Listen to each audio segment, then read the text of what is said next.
Goeiedag waar jy jou ook al bevind in hierdie vinnig veranderende wêreld waar die een storm op die ander storm ons tref, of dit nou polities is of ekonomies of persoonlik van saak. Ons leef in stormagtige tye.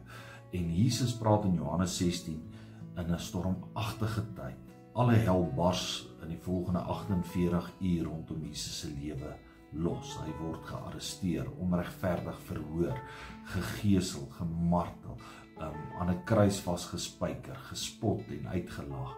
Jesus sê vir sy disippels, hier lê moeilike tye voor, maar wees verseker van God se liefde. In stormagtige tyd het ons hier die helder lig waaronder ons staan, en dit is dat God ons liefhet.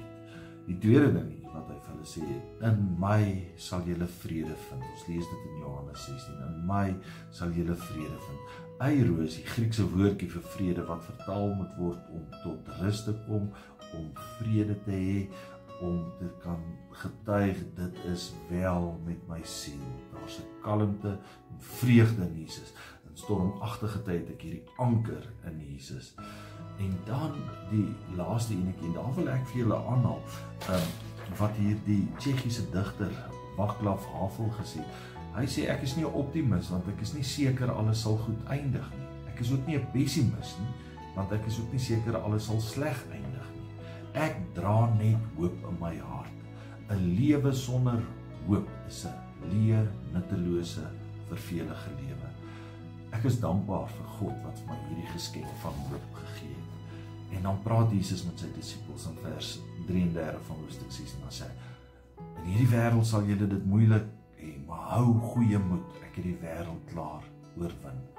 Ons is nie pessimisme nie, ons is ook nie optimisme, ons is eintlik hooptimisties in die wete dat ek goeie moed in Jesus kan hou, dat hy my liefhet, dat hy my vrede gee in my uitdagings, dat ek kan goeie moed hou, ook al takel bestraling my liggaam af, al klop my somme nie, al is daar spanning in my werk en ekonomiese onsekerheid, het ek goeie moed, want ek het in Jesus vrede, en God het ek liefde, en daarom het ek hoop, leef ek betekenisvol en vreugdevol. Hou goeie moed in die storms.